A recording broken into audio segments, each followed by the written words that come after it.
What's going on, folks? So today I'm going to talk about how to fix an issue with a loose stock on an M1 Garand, and without having to go the full route of agriglass and also the kind of stuff, which is great, and that is a permanent fix. And there's probably videos out there on how to, maybe YouTube took them down because it's like showing people how to modify firearms or some crap like that. But this is a quick and easy one that you can do with stuff around your house or actually in your gun room. And I'll explain why it happens and how to do it. And then, it's supposed to be temporary, but I've had these in for years and it works great. So if you don't know, a lot of these surplus M1s will have loose stocks. You can take the upper and just wiggle the crap out. This one's tight now because I kind of fixed it. So let me explain to you, if you're not sure exactly how it works, let me show it to you, and how the M1 goes into the stock, how it tightens up and all the other kind of stuff. And then let me show you how to quickly do, and this takes minutes, okay? Let me set this down here. Oh, don't tip over. Set right there. Okay. So if you're not sure how the M1 locks up with the interface in the stock, there are tabs right here in the trigger guard. Let me see if I can get my handy dandy pointer tool. There are tabs. See these right here? On either side. They're on either side of the trigger guard. See, when you articulate the trigger guard, it moves those tabs. And as you can see on mine, the tabs are kind of flattened out over because of 80 years of wear and stuff like that. Now those tabs interface with the lugs, or the rear lugs on the receiver right here. I don't know if you could see them. See these grooves, these cut right here? They interface and they roll in right there to lock up. So they will get flattened out over years of opening, closing, opening, closing. Now, if you just stick this like in here like this and close it, it's gonna rattle. It needs the stock to lock it in. Okay, so overall this time, not only do you get the metal tabs right here flattening out, you also get the wood settling in and getting pinched and stuff like that. So what a lot of people that will used to shoot these at like high power matches or Appleseed matches, stuff like that, will agriglass it to tighten that sucker up and to help with accurizing and stuff. So if you have one that is wiggling, here's a way to tell. Now I'm going to take these off. These have been on here for years, but I'm going to take it. Oh, it's kind of crusty. But let's see how much wiggle is in my stock without the little trick that I did. And we'll put this back in here. Okay. One way to test on an M1 is if your trigger guard goes straight down like that with no resistance. That's loose. So let me see if I can get,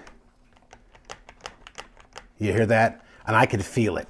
You want about that much, about half an inch, maybe 3/4 from here to here to start feeling resistance. And then you press in and snap it. If you can go all the way down like this one, let me get it up. And by the way, the hole's on the back there so you could stick it in. But if you could close it like this, just no problem, and there's no resistance, the tabs are wore out, the stock has got some play in it, stuff like that. Now, like I said, this has got some wiggle in the stock. That's the front too, but it does have wiggle and play in the stock, and it does close right down. You don't want that. Again, you want it to be about that much before you start feeling nice resistance, and then you snap it in. So to correct that, a field expedient method would be get yourself some cardboard paper from like the ammo boxes that you get from the CMP. That's what I was currently using. Ammo boxes like this. You want cardboard, like card paper, like an ammo box like this, or like this. This one's a little bit thicker. This would probably be better. You don't want the corrugated cardboard like this that comes in, and don't use that. Get you like a paper fiber board. And this is one of the benefits. Being the age that I am, I got to learn from all the old cats that did all this stuff. They're like, shoot, tighten it up. Here you go. What you do? So you take your box like this, you cut it into strips, and then you cut a round piece in the back. I'll show you right here. Let me get this upper off. All right. So what you do is you cut you a few strips and a round piece to go in the back right there. Once you cut that out, you put the pieces of paper in, all right? Put the little cardboard strips on either side of it. Now, these were stuck in with all the years of oil. I just peeled them off. I'm gonna have to set this down so they don't fall off. But you get the idea. You stick on either side of the wood here. You cut you some piece of cardboard and you stick them on there. And then you stick one right there that's cut round to fit in. Yoink. Let me see if I got that right. Let me switch this one around here. Now I know you can't see what I'm doing, but I'm trying to show you if I do it the other way, it'll fall off. Then you take your stock. Of course, this hinges down and in. This is for all the guys that don't know too much about M1s.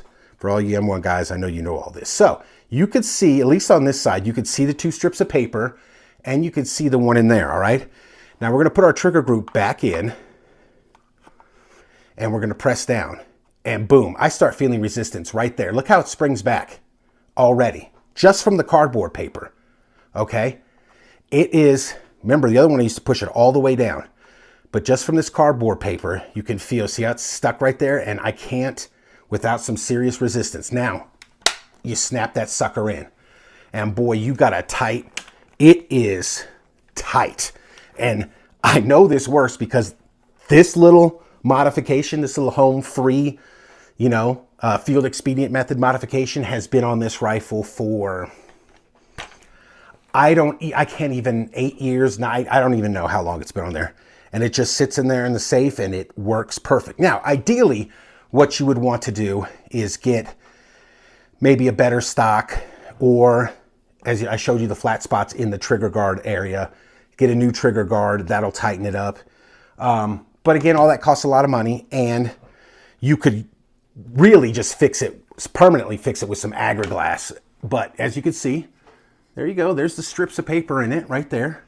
The cardboard paper and I think it was from, if I remember correctly, when CMP had a lot of the Greek surplus 30-06, it came in those brown cardboard boxes, kind of like this color and this thickness. This federal box is a lot thicker than that Winchester one I showed you. I would use this.